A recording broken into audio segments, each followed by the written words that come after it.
A lot of people weren't very happy with the new Captain America movie because of some comments made by Anthony Mackie, the star of said film. We're going to quickly dissect what he said, but there is one disclaimer I'd like to give. An actor's opinions don't matter. 99% of actors are raging leftists, and the truth is that their roles will have different opinions and outlooks and personalities than they themselves. A quick example of this is the movie The Planet of the Apes. Some of the actors said that they were Team Ape, and that they didn't like humans. May, I'm Team Human.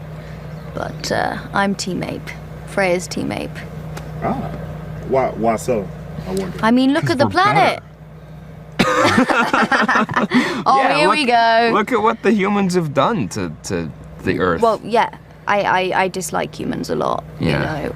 There's the odd one that's like, no. I mean, there are times where you see humans come together and you go, oh, isn't this lovely? And then there's times where you go, I absolutely hate us. That was enough cause to make a few people, like Michael Knowles, for example, refer to the actors as woke. But the Kingdom of the Planet of the Apes actually had a much more pro-human message than a lot of other Planet of the Apes movies. Most of the films in the original series would definitely be considered woke. Interestingly enough, this pro-human message was actually looked down upon by some people who were supposedly on the right, such as the Critical Drinker. Now, the obvious undertone here is that the more advanced ape culture becomes, the more it falls victim to the same divisions, rivalries, and conflicting ideologies of the human civilization that it replaced. Which is fine as a thematic idea, I guess. The problem is that it makes the apes less sympathetic once you realise that not only are they dumber than humans, but just as morally compromised. I was able to root for them in the past because they were victimised and exploited by the dominant humans, but now they're the dominant ones, and it turns out that they're no better than their former masters. At this point, I was practically rooting for the humans to take back control of the planet and wipe them all out. Yeah, fuck you, apes. This is our dojo. So again, the actors' viewpoints didn't actually affect the message of the film. Those are two separate things. The other thing that I think should be pointed out is that right now, Anthony Mackie is sort of being tarred and feathered by a lot of people on the right, but interestingly enough, Anthony Mackie was actually celebrated for voicing many opinions that we conservatives have.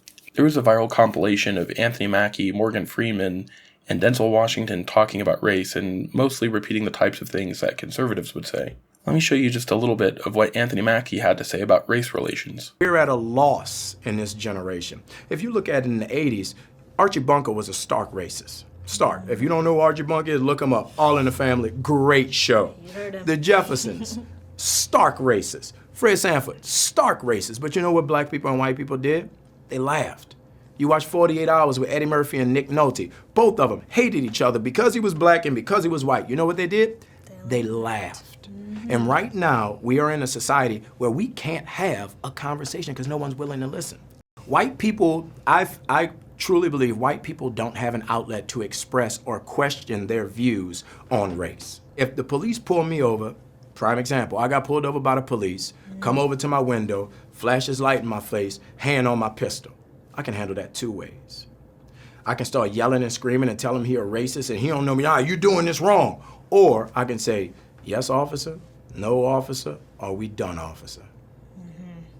And both of them are gonna have drastically different outcomes. What happens with young black men, everything is susceptible to the question of your manhood. All cops aren't bad cops. 99% of cops are really good dudes and women. 99% of the people I've met that are cops are dope. I have a lot of friends that are cops. Anthony Mackie says that white people don't have an outlet to express their feelings and talk about race. Does that make him sound woke to you?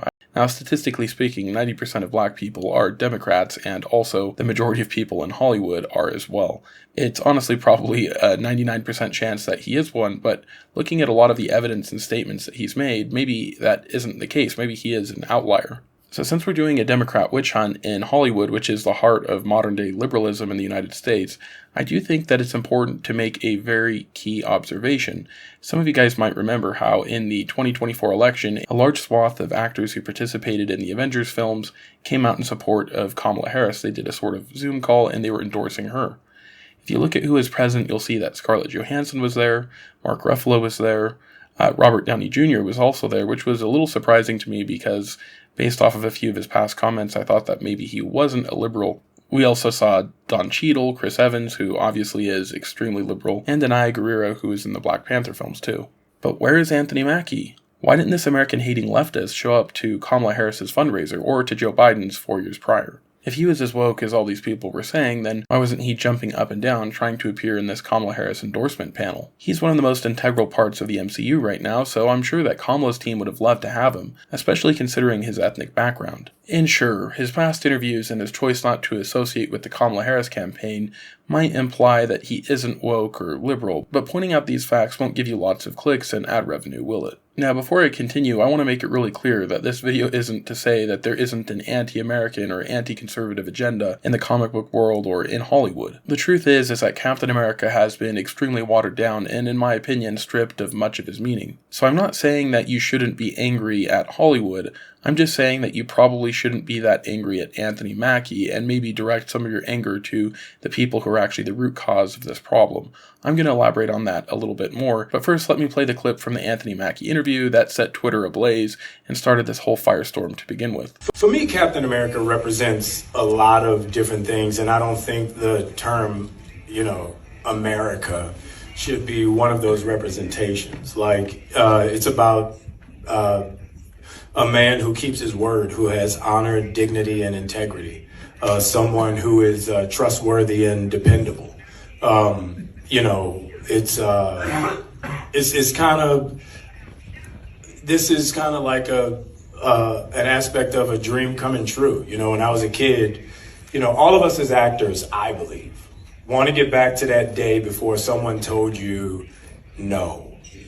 When you look out your door and you see a 5-year-old kid with a stick and he's slaying dragons to save the princess in the tower, that kid really believes there are dragons out there. That stick is really a sword and he's really trying to save that princess. And then one day somebody told him, no, there are no dragons, that's not a sword, and that princess is not there. And all of his little dreams were dashed. So, as an actor, I feel like our job is to get back to the day where we see that dragon and we slay that dragon to save that princess. And that's kind of what this movie was for me. So this is a clip that got people riled up, and I understand where it's coming from. Like I said, I do believe that there is an anti-conservative and American agenda coming from Hollywood. But I think that the anger is being misdirected here. Real quick, you'll notice that the clip has subtitles, and they're not in English, they are in Italian. And if you look at the audience here, the people are all Italian. You can see that by the color of their hair. To me, it sounded like Anthony was trying to make Captain America more relatable to a foreign audience, though there are some people who'd still argue that he shouldn't have said America isn't one of them, and that's fine. But maybe he just wasn't the best at wording what he was trying to express, and honestly, if you listen to the interview, you can hear how he fumbles a bit. To me, it sounds like he's trying to say that Captain America represents universal values, not just America exclusively, and that he's also talking about the importance of aspiring to do great things, and having hope and imagination. Regardless, though, I understand why people are still upset with him. As we noticed, Anthony Mackie did have issues articulating his thoughts. He had a very brief pause and he kept saying, and I think that leads credence to believe that he wasn't really trying to make a jab at America, but he was trying to build common ground with a group of foreigners, but he just didn't know how to say that correctly. He later clarified and said, "Let me be clear about this. I'm a proud American, and taking the shield of a hero like Cap is the honor of a lifetime. I have the utmost respect for those who serve and have served our country. Cap has universal characteristics that people all over the world can relate to." In other words, he was saying that Captain America has some characteristics and attributes that anybody from across the globe could aspire to have as well. Anthony Mackie's clarification makes it a point that he is proud to be an American, but that Captain America represents universal virtues. Funnily enough, Heels vs. Babyface and Nerdrotic want Chris Evans to return as Captain America. Every trailer that's come out has just been sensational. Nothing to see here at all. Oh, wait. It's actually just another regular week in Hollywood, and they're just throwing gasoline all over themselves and blowing everything up. But before we go into what I've moved away now from Captain African American, and I am now embracing Comrade California. You can do Comrade California. I'm sticking with Captain African American. I think he proved my point. Disparu pointed it out. He actually agrees with me. I've been saying for years, Steve Rogers is Captain America. Yes. And you've had a Captain America sequel without Captain America, and Anthony Mackie agrees with me. Chris Evans is indeed woke. And now again, this doesn't really bother me as he's an actor and just about everybody in Hollywood is this way. And the opinions of an actor are quite different from the roles that he plays. And when you look at what Captain America was representing in Civil War, for example, he was actually pro-deregulation and small government, which are ideas championed by the political right. So with regards to the government regulating the Avengers, I'm pretty sure that Chris Evans would actually fall on the Iron Man side of this debate. But again, we aren't in second grade, so hopefully we're able to understand that the role that these actors play is not the same as their actual beliefs and personalities. But as Nerdrotic and Mahler don't seem to understand the concept of the fourth wall and that we should judge an actor based off of their personal political beliefs. And if that's really their stance, then let's take a quick look at what Chris Evans said about being Captain America. Chris Evans previously told CBR, "Well, to me, I'm not trying to get too lost in the American side of it. This isn't a flag-waving movie, it is red, white, and blue, but it just happens that the character was created in America during wartime, when there was a common enemy. Even though it is Captain America, I've said this before in interviews, it feels more like he should just be called Captain Good. You know, he was created at a time when there was this undeniable evil, and this guy was kind of created to fight that evil. I think that everyone could agree that the Nazis were bad, and he, Cap, just so happens to wear red, white, and blue." Anthony Mackie never said that Captain America shouldn't be called Captain America, but that is something that Chris Evans said directly. Regardless, all these people are still wanting him to reprise his role, based off of the perceived political beliefs of the different actors. The ironic part about this is that Anthony Mackie actually could be a conservative. Just look at all the negative attention that Zachary Levi got for saying he'd vote for Trump. To Whoopi Goldberg and to Sonny and to, all of the folks at The View.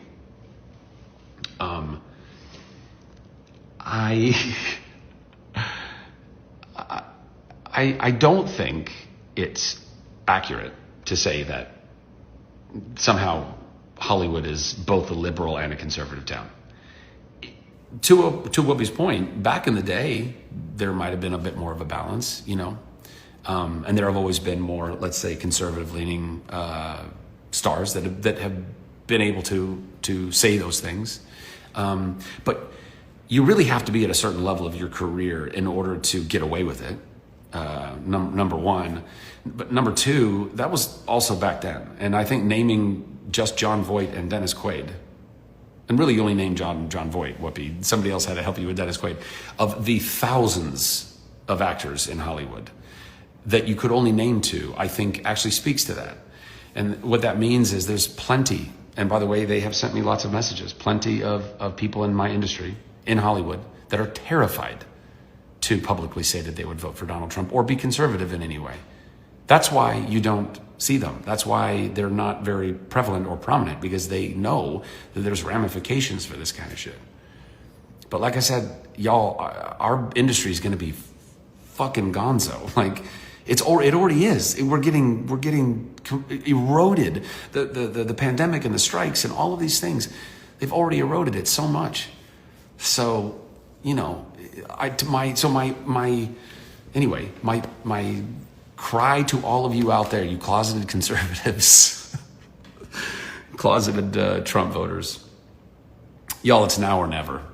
Regardless, though, I do need to go back to Chris Evans' comments. He said something really important that I need to touch on. He was saying that during World War II, we had a defined enemy that we knew was evil, and that is correct. But that also implies that at that time, there weren't any existing enemies either. Earlier I mentioned that Captain America has become extremely watered down and maybe stripped of all meaning. To extrapolate my point, let's just go back 24 years when the United States had faced the most egregious attack on our soil. We lost more American lives in 9/11 than we did in Pearl Harbor.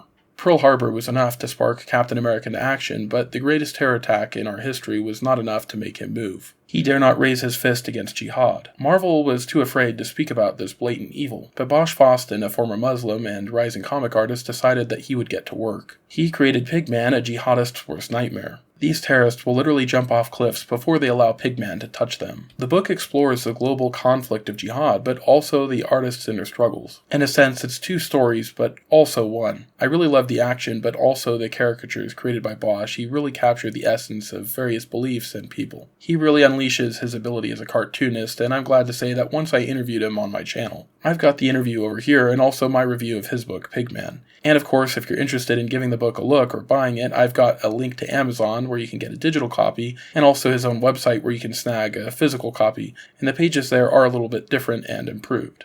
I hope you found this video insightful and that you enjoyed it. Let me know what you think about Anthony Mackie. Was he maybe a little misjudged?